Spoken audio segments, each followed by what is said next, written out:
풍요와 부교의 하나님께서 종이 말씀을 선포할 때에 꿈과 소망과 희망과 치료가 역사하게 하시고 예수님을 증거하도록 성령께서 함께 역사하여 주시옵소서. 예수님 이름으로 기도하옵나이다. 아멘. 오직 성령의 열매는 사랑과 희락과 화평과 오래 참음과 자비와 양성과 충성과 온유와 절제니 이 같은 것을 금지할 법이 없느니라. 아멘. 오늘 본문의 말씀으로 예수님께서 연인에게 주시는 성품의 선물이라는 제목으로 하나님 말씀 은혜를 함께 나누고자 합니다. The rain is all ground. It falls on field and tree. It emulates here and on the ships at sea. 비가 내리는데 영시 가운데 운동장에도 내리고 나무에도 내리고 필드에도 내리고 우산에도 내리고 배에도 내리고 또 바다에도 내린다, 이런 영시인데, 실제로 오늘 본문에 보면 성령의 단비는 우리 심령 가운데 내려야 합니다. 이 심령에 성령의 단비가 흠뻑 내려서 성령의 열매가 맺혀지는 그런 축복의 역사 있으시기를 예수님 이름으로 축복합니다. 먼저 오늘 성령의 9가지 열매에 대해서 말씀드릴 때에 예수님께서 성령의 열매를 맺으면서 하셨다는 사실을 우리는 십자가를 통해서 명확하게 알 수가 있습니다. 그래서 예수님 생애를 살펴보면서 성령의 9가지 열매 맺으신 예수님의 생애가 우리 신앙생활의 모델이 되기 때문에 함께 생각을 하고자 합니다. 첫 번째 열매가 사랑의 열매입니다.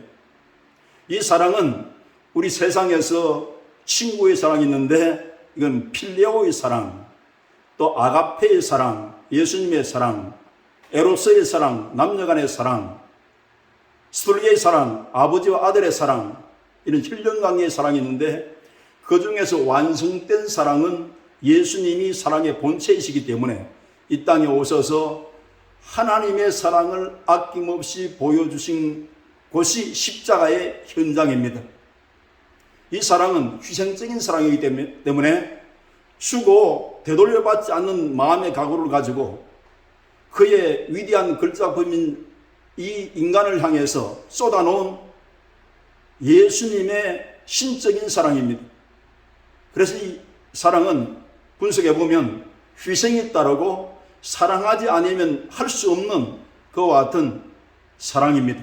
또 깊이 있는 사랑입니다. 그래서 십자가에서 예수님께서 죽음을 치르시며 예수님의 보혈을 붕붕 쏟고 콸콸 쏟아지는 그 보혈을 통해서 인생이 죄로 괴로워하는 분이 한두 사람이 아니기 때문에 이 죄를 다 청산해버리고 저주의 갓세를 끊고 죽음에서 생명으로 소망으로 우리를 인도할 수 있는 길은 예수님이 십자가의 보혈을 흘리신 현장이 아가페의 사랑을 쏟아놓으면 안 되기 때문에, 그래서 로마서 5장 8절에는 우리가 아직 죄인 되었을 때 하나님께서 그 아들 예수님이 십자가의 죽음을 통해서 하나님의 사랑을 확정했다고 그렇게 바울은 로마서를 기록하고 있습니다. 그래서 이 사랑의 열매, 이 열매는 스스로 맺힐 수가 없습니다.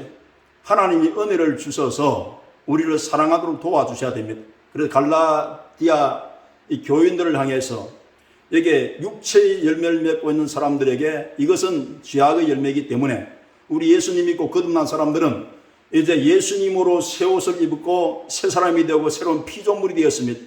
그래서 옛사람은 정과 욕심을 십자가에 못 박았다고 바울은 말씀하고 있습니다. 육체의 일은 현저하니 투기하는 것과 당짓는 것과 거짓말하는 것과 술 취함과 방탕함과 음란한 이 모든 것은 육체의 열매라 했기 때문에 죄악의 열매를 맺지 않고 성령의 열매를 맺으려고 하면 예수님이 그 성품을 은혜로 선물을 해 주셔야 됩니다. 그 말씀을 오늘 본문에서는 말씀하고 있습니다. 우리가 육신의 열매를 안 맺려고 하지만 죄악의 품성이 우리 속에 아담 타락 이후로 있기 때문에 항상 여기에 죄성이 자라나서 그것이 자꾸 현실 삶 속에 죄악의 삶으로 이끌어가려고 합니다. 바울도 이것을 발견했는데 그래서 이런 성품을 우리가 억제한다고 되는 것이 아니라 성령의 바람이 불고 성령의 비가 내려야 됩니다. 우리가 가을에도 보면 나뭇잎을 볼 때 푸르고 싱싱했던 여름의 그 나무들이 가을에 날씨가 서늘해지면서 가을비가 늦은 비가 흠뻑 내리고 바람이 불면 그 이파리가 다 떨어집니다.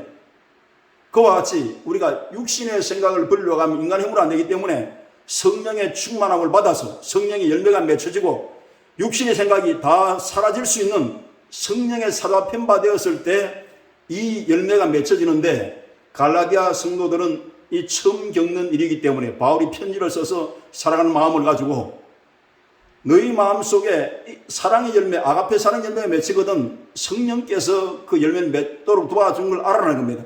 그래서 성령의 열매에 대해서 확실하게 바울은 편지를 해서 이들이 영적 성장을 이룰 수 있도록 돕고 있는 말씀입니다. 그래서 사랑의 열매는 어디 죽기까지, 원수까지 사랑할 수 있습니까? 이건 인간의 힘으로 될 수 없는 일이기 때문에 성령께서 연인된 우리에게 선물로 주셔야 예수님을 닮아갈 수 있고, 예수님의 그 성품을 닮아야 연인 간에 서로 닮아서 대화를 할 수가 있습니다. 그래 하나님께서 긍휼히 보시고 우리가 육신의 열매를 살 수밖에 없는 존재지만은 죄의 성을 우리가 이기고 성령의 단비가 내려서 원수까지더라도 사랑할 수 있는 그 사랑을 준다고 했으니까 이건 뭐 엄청난 하나님의 좋은 사랑입니다. 그래서 이 사랑의 축복을 받으려고 하면, 은혜로서 우리가 이 성령의 은혜를 받으려고 하면 회개하고 우리 마음밭을 옥토같이 갈아엎어서 성령께 주시는 예수님의 그 마음을 사모하는 사랑의 마음을 가질 때 이건 가능하다고 봅니다. 그래서 스데반 같은 경우는 원수가 그를 쳐서 돌로 쳐서 죽는 현장에도 저들의 죄를 저들에게 돌리지 말라고 하는 이런 것은 아가페 사랑으로 사랑 열매가 맺힌 실제적인 사건이거든요. 그러니까 이것은 이런 고지가 있다는 것을 우리에게 미리 알려줍니다.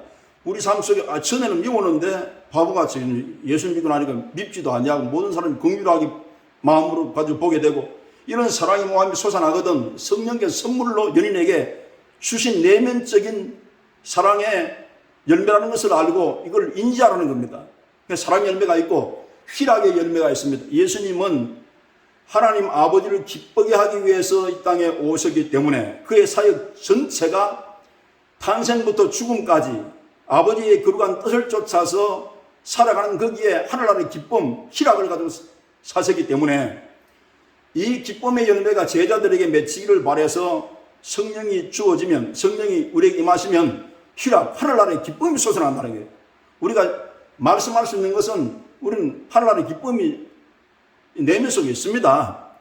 하나님의 자녀된 기쁨, 성령 받은 기쁨, 천국이 내 것인 기쁨, 하나님의 신부가 된 기쁨, 여인된 기쁨, 그리고 성령의 역사를 쫓아서 우리가 성령 열매를 맺으려면 성령 은사 받은 기쁨, 성령 인도받는 기쁨, 이런 것이 하늘나라의 기쁨인데, 이런 기쁨의 열매가 있기 때문에 예수님은 이 모델로서 하나님 아버지를 기쁘게 하는 이 삶의 전생애를 보면 그 내면에는 하늘나라의 희락이 있었습니다. 이 기쁨을 말씀하고 있습니다. 그 다음에 화평의 열매가 있는데, 예수님이 이 땅에 오시기 전에는 아담이 선악과를 먹고 타락을 해서 인간과 하나님 사이가 원수가 되기 때문에 이 닮을 흐려고 하면 예수님의 희생이 필요합니다. 그래서 십자가 위에서 하늘의 미랄이 되어서 십자가에 죽으시고 피를 쏟고 우리의 모든 죄악을 청산하지 아니하면 하나님의 진노 관계이기 때문에 화평할 수가 없어요. 그래서 하나님께서 그 아들을 희생시켜 하나님의 미랄이 되게 해서 하나님과 인간 사이 원수된 남을 흘러버리고 화목케 했습니다. 이제는 예수님 보혈만 가지고 나가면 진노의 대상에서 화목의 대상으로, 사랑의 대상으로, 축복의 대상으로 이제 천국을 바라보고 나아갈 수 있는 그와 같은 신부로서, 연인으로서 우리가 대화되기 때문에 화평하게 되어집니다. 그래서 복음은 하나님과 인간 사이의 화평, 인간과 인간 사이의 화평은 예수님 가르친 바가 있으면서 산상수훈에서도 너희가 소금을 두고 화목하라는 것은 내 자존심을 죽이고 육의 생각을 십자가에 못 박고 사랑의 마음을 가지고 품지 아니하면 이것이 이루어지지 않기 때문에 소금을 두고 화목하라고 예수님은 가르쳤습니다. 그래서 오래 참음의 열매가 있습니다. 하나님께서 예수님을 통해서 오래 참음의 열매를 십자가에서 보여주셨습니다. 예수님은 6시간 동안 오전 9시부터 오후 3시까지 6시간 동안 피를 쏟고 정말 거기에서 고통을 견뎠습니다. 이거는 하나님의 성품, 신의 성품입니다. 이 성품이 참 귀한 성품인데 우리가 참지 못해서 복도 받지 못하고 참지 못해서 성공도 못하는 경우들이 많이 있습니다. 그러나 성령의 열매가 은혜로 주어질 때는 나는 참을 수가 없는데 속에서 예수님이 참도록 이 속에서 관리를 해주시고 참을 수 있는 인내심을 성령이 주실 때는 이 가능하다고 말입니다. 바울 사도는 나의 사도된 표는 오래 참음과 기사와 표적을 행한 것이라 말씀했는데 바울의 생애를 보면 옥에 갇혔는 매를 맞든지 보복한 적이 없습니다. 여러 가지 법정 소송사가 있었지만은 왼밤을 때리면 오른밤을 돌려대고 이거 다 예수님의 성품으로 열매를 맺었기 때문에 바울이 바울된 것은 생애를 분석해 보면 정말 예수님의 성품으로 살아감을 볼 수가 있어요. 오래 참음의 성품이 없어서는 있을 수 없는 그의 삶의 전기를 볼 수가 있습니다. 그는 오래 참았습니다. 왜 그렇습니까? 예수님의 마음이 거기 이식되어 있기 때문에 예수님 마음 때문에 오래 참음의 열매를 맺으면서 복음을 전했음을 성경이 증거를 하고 있습니다. 그 다음에 자비의 마음이 있는데 자비의 마음은 남을 긍휼히 여기는 마음이고 내게 좋은 것을 주려고 하는 마음이 거기 포함되어 있습니다. 그래서 자비의 마음을 성령의 열매요 예수님이 연인들에게 주시는 성령의 선물입니다. 그래 좋은 걸 뭘 좀 예수님은 인간에게 영생이 있기 때문에 영생을 주시고 부활이 있기 때문에 부활을 주시고 천국이 없기 때문에 천국을 주시고 이 세상에서 가장 큰 선물은 예수님 자체이고 두 번째는 성령님이십니다.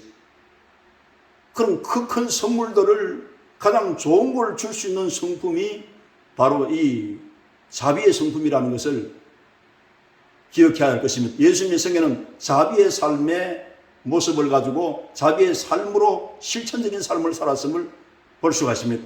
그래서 병든 자를 고치고 귀신을 내어 쫓고 모든 사람들에게 이게 좋은 생명을 준 것은 이 자비의 마음 때문에 그렇습니다. 그 다음에 양선이 있는데 양선은 선을 생각하는 마음도 있지만 그 선을 행동으로 표현하는 적극적인 모습을 양선이라고 말합니다. 그래서 이 양선은 성령의 열매가 주어질 때 가능합니다. 예수님은 이 양선에 대한 비유를 이렇게 말씀합니다. 어느 사람이 여리고를 가고 있었는데 그게 강도를 만났느니라 피투성이 되어 땅바닥에 쓰러졌는데 레위 인과 레위 제사장이 그냥 지나가 버리고 이들은 제사를 지내야 되기 때문에 바빠서 그 걸음걸이가 총총걸음으로 지나갔습니다. 사마리아 사람이 와서 그 현장을 보고 긍휼히 여기고 사랑하는 마음을 가지고 자기가 가지고 있는 것이 포도주가 있었고 기름이 있었기 때문에 그걸 상처에 바르고 낙에 태워서 주막으로 데려옵니다. 그 주막 주인에게 내가 지금 여행 중에 있기 때문에 돌아오는 길에 부비가 더 들면 드릴 테니까 잘 돌봐달라고 하고 이렇게 그 나그네가 지나갑니다. 그 예수님께서 누가 너희의 이웃이 되었느냐 이렇게 말씀한 내용이 이게 바로 양선의 마음을 비유적으로 말씀한 내용이라고 볼 수가 있습니다. 그 양선의 마음은 적극적인 마음이라는 것을 생각해야 됩니다. 예수님께서 이 지구촌에 사마리아 사람 같은 분으로 오셔서 율법이 와 있지만 율법은 인간을 정죄하지만 예수님이 온전한 사랑으로 오셔서 바로 사마리아 사람같이 선한 사마리아 사람 같은 분이 예수님이신데 우리의 죄를 짊어지고 십자가에 죽으심으로 그 상처를 싸매시고 정말 하나님께서 사랑을 베푼 그 실제적인 인물로 예수님이 나타나셨습니다. 이것을 말합니다. 충성이 있는데 충성은 예수님께서 하나님 아버지 앞에서 뜻 가운데 충성하는 충성을 말합니다. 무조건 충성이 아니에요. 예수님은 보내신 자의 뜻을 이루고 그 계획을 이루고 또 하나님 아버지 아들이 예수님이신데 예수님은 아버지를 보여드리기 위해서 이 땅에 오셨기 때문에 예수님을 보면 그 아버지를 볼 수 있다고 말씀했습니다.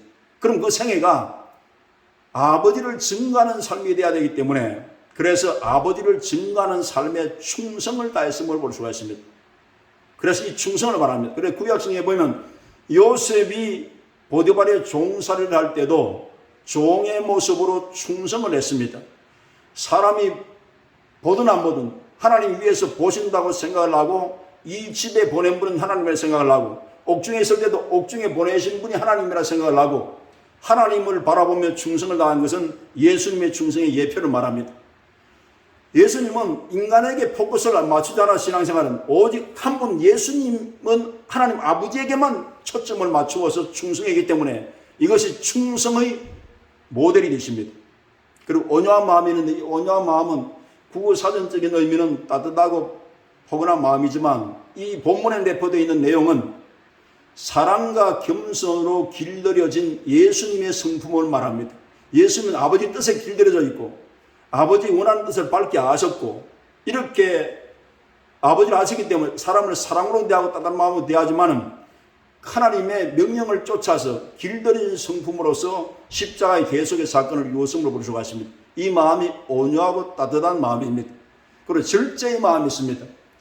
예수님께서 절제의 마음을 가지고 사시는 것을 성경을 보면 사복음서에 나타나 있어요. 그것이 바로 40일 금식기도를 하고 공생에 들어왔을 때 마귀가 나타나서 이 돌로 떡덩이가 되게 하라 이렇게 했습니다. 주님이 능력이 많으시기 때문에 능치 못하시는 하나님이신데 돌로 떡덩이 되게 해서 잡수실 수 있죠. 그러나 이걸 공생에 내가 온 목적은 십자가의 죽음을 치러 왔다 하는 그 사상과 사명을 가지고 계시기 때문에 자기를 위해서 힘쓰지 않았습니다. 그래서 예수님의 절제는 죄에서 자기 백성을 구원할 자라고 하는 이 하나님의 명함에 맞는 절제를 하셨습니다. 그래서 십자가에 죽으실 때도 내가 믿겠노라 내려오라 그랬습니다. 예수님이 내려오시면 안 되잖아요. 죽음을 치르셔야 되기 때문에. 그래서 이것도 내려오지 않는 것도 절제입니다. 10시간 동안 피가 다 쏟아져서 죽음을 치르셔야 만인류의 구속사가 이제 이루어지고 다 이뤘다는 구원이 완성이 되어지기 때문에 끝까지 참으셨습니다. 이걸 절제라고 말합니다. 그러면 이 절제라고 하는 열매를 맺히기 위해서 갈라디아 교인들에게 편지를 보냈는데 교회는 공동체 생활이기 때문에 항상 이 절제라고 하는 제어장치 이게 브레이크가 있어야 됩니다. 자기를 컨트롤할 수 있는 브레이크가 있는 것이 절제 열매인데 공동체의 덕이 되는가? 이것이 하나님 마음을 기쁘게 하는 일인가? 하나님의 계획 속에 있는 일인가? 또 말 한마디도 절제하는 것은 성령을 통해서 말 한마디도 우리가 상처 입은 말을 해서는 안 되기 때문에 그래 절제해서 수도할 때는 수도할 수 있는 그와 같은 열매를 절제 열매라고 말합니다. 다른 말로 드리면 잘 다듬어진 신앙적인 인품을 말할 때 절제를 잘하는 인물이라 이렇게 말씀할 수 있듯이 사람이 나설 때가 있고 나설 때할 때가 있고 말을 해야 좋을 때가 있고 말을 안 해야 좋을 때가 있고 말도 고르게 은혜롭게 해야 될 때가 있고 하는 이것이 절제 열매인데 이건 실제로 교회 공동체 안에 아주 신앙으로 볼 때 예수님 인격을 닮을 수 있는 좋은 열매입니다. 그래서 절제 잘하는 것도 예수님 잘 믿는 거예요. 그래서 교회는 공동체이기 때문에 찬송할 때는 찬송하고 기도할 때는 기도하고 크게 기도할 때는 크게 기도하고 작게 기도할 때는 작게 기도하고 시간 맞춰 교회 나오고 하는 모든 것도 세상적인 것을 절제하지 않으면 교회에 나올 수가 없잖아요. 다 절제 열매 속에 그 인격이 포함되어 있는 것입니다. 시간 하나 철저히 지키는 분들도 신임을 받지 않습니까? 이 절제 열매는 우리에게 성령을 임하면 덕을 쌓게 되어지고 공동체 생활을 잘할 수 있도록 그렇게 조절해주는 열매이기 때문에 사모해야 할 열매라고 생각을 합니다. 우리가 내면의 인격 성장을 위해서 하나님께서 연인들에게 예수님의 성품을 선물했어요. 그리고 이 성품은 사람이 노력하고 땀 흘려가지고 되는 것이 아닙니다. 성령의 은혜를 사모해서 성령이 사람의 마음속에 성도의 마음속에 기름 붓듯 이 은혜를 넘치게 해주시면 사랑하는 교회가 되고 기뻐하는 교회가 되고 화평하고 오래 참음으로 인해서 서로 마찰이 될 것도 되지도 아니하고 자비의 마음에서 불쌍히 여기고 서로 돕고 사랑하면서 양선의 연락에 맺히고 하나님의 뜻 안에 충성하면 자기 코스를 바르게 가기 때문에 부딪히는 일이 별로 없습니다. 그래서 우리 인생이 자존심을 가지고 큰 우리가 신성한 자존감을 가진 사람들은 자기 코스를 분명히 알고 그 길로 달려갑니다. 그래서 바울도 나의 달려갈 길을 남이 달려갈 길이 아니고 우리의 달려갈 길이 아니며 나의 달려갈 길을 다 달려가고 선한 삶을 싸우다는 것은 내 코스에 충성을 하면서 사도로서 교회를 세우는 일에 충성하면 됩니다. 교회는 직분자든 그 직분에 충성하면 됩니다. 그와 같이 열매를 맺힐 때 이게 신앙 안에서 연인들에게 주시는 성령의 열매인 것을 꼭 기억하면서 신앙을 해야 할 것입니다. 오냐고 따뜻한 사람 싫어할 사람 없어요. 길들인 성품을 우리가 가지려고 하면 말씀으로 자꾸 그 말씀을 사모하면서 말씀을 들으면서 예수님 성품으로 다듬어져 가야 된다는 겁니다. 그 결국 우리가 하나님 앞에서 절제도 잘하고 성령의 이 9가지 열매가 잘 맺혀지면 연인이신 우리 성도님들이 예수님 성품을 많이 담기 때문에 사랑하는 사람은 사모하고 닮아가게 되어 있습니다. 그래서 이러한 성품으로서 교회에 덕도 쌓고 사람들에게 좋은 인품을 가지고 예수 향기를 드러내면서 이 마지막 시대에 신앙생활하는 우리 하나님의 사람들은 성경을 볼 때 우리가 시적 징조를 보면 가장 잘 뛰는 사람들을 운동 경기장에서도 바톤 터치를 하는 달리기에서도 뒤에 서는 것을 볼 수가 있습니다. 우리 말세의 마지막 주자라고 봐도 과언이 아닙니다.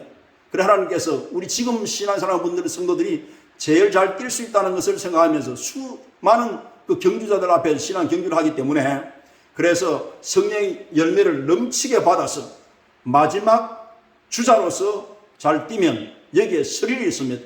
우리 어릴 때 초등학교 운동장에 동대항 릴레이 경주를 하는데 맨 뒤에 제일 잘 뛰는 사람을 세워놓는데 반바퀴가 쳐져 있어도 워낙 잘 뛰니까 두 바퀴 돌면서 그걸 질러서 앞서 나갑니다. 그럼 박수를 치고 온 동네가 그냥 경사가 납니다. 축제와 같은 분위기로 박수를 치면서 서로 얼싸안고 난리를 합니다. 그와 같이 우리를 기대하신 하나님 앞에서 꿈과 소망과 희망을 준 예수님 앞에 나와서 그들이 넘치게 힘입어서 승리하는 신앙생활의 주인공들이 다 되시기를 주 예수님의 이름으로 축원합니다.